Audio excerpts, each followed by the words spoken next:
అనగనగా ఒక చిన్న గ్రామంలో రాజు అనే బాలుడు తన తల్లితో కలిసి నివసించేవాడు. అతని తల్లి అతనిని ఎంత ప్రేమగా చూసుకునేది. అయితే రాజు మాత్రం తన తల్లి మాట అసలు వినేవాడు కాదు. ఏది పెట్టినా తినేవాడు కాదు. వాళ్ళ అమ్మను విసిగిస్తూ ఉండేవాడు. అయితే రాజు తన తల్లి పట్ల పెద్దగా శ్రద్ధ పెట్టేవాడు కాదు. ఆమె చేసే త్యాగాలను, ప్రేమను అర్థం చేసుకోకుండా అతను తన ప్రపంచంలో మునిగిపోతూ ఉండేవాడు. ఒకరోజు రాజు తండ్రి అతన్ని మేనమామ ఇంటికి తీసుకువెళ్తాడు.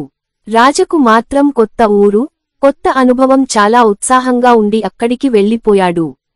మొదటి రోజు రాజుకి ఎలాంటి సమస్య అనిపించలేదు. కొద్ది రోజులకు తల్లి ప్రేమ లేకుండా జీవితం ఎంత కష్టమో అర్థమవుతుంది. మేనమామ ఇంట్లో రాజుకు అనేక ఇబ్బందులు ఎదుర్కొనేవాడు. ఎవరు అతనికి ఇష్టమైన వంటలు చేయలేదు. ఎవరు ప్రేమగా పిలిచే ఆహారం పెట్టేవారు కాదు. ఒకరోజు రాజుకి బాగా తలనొప్పి వచ్చి అలసిపోయి పడుకుంటాడు. అప్పుడు రాజుకి తన తల్లి ఉంటే తలనొప్పి వచ్చినా, అలసిపోయినా ఎంతో శ్రద్ధగా చూసుకునేది గుర్తుకు వస్తుంది. అప్పుడు వాళ్ళ అమ్మ బాగా గుర్తుకొచ్చి ఏడుస్తాడు.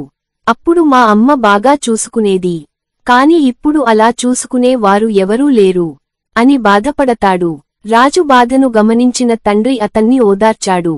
తల్లి ప్రేమ ఎంత గొప్పదో అని రాజుకి వివరంగా చెబుతాడు. ఎప్పటికీ తల్లి ప్రేమను తక్కువగా అంచనా వేయకూడదు అని చెబుతాడు. రాజు తన తప్పుని తెలుసుకుని వెంటనే ఇంటికి తిరిగి వెళ్దాము అని అడుగుతాడు. ఇంటికి చేరుకున్న వెంటనే తన తల్లిని గట్టిగా పట్టుకుని అమ్మా నన్ను క్షమించు అమ్మ అని ఏడుస్తాడు. అమ్మ నేను నీ ప్రేమను ఎప్పటికీ అర్థం చేసుకోలేదు. ఇకపై నిన్ను ఎప్పుడూ ఇబ్బంది పెట్టను, నిన్ను విసిగించను అని అంటాడు. తల్లి చిరునవ్వుతో అతన్ని ప్రేమగా ముద్దు పెట్టుకుంటుంది. ఈ కథలోని నీతి మనం ఎప్పుడూ తల్లి ప్రేమను అర్థం చేసుకుని గౌరవించాలి.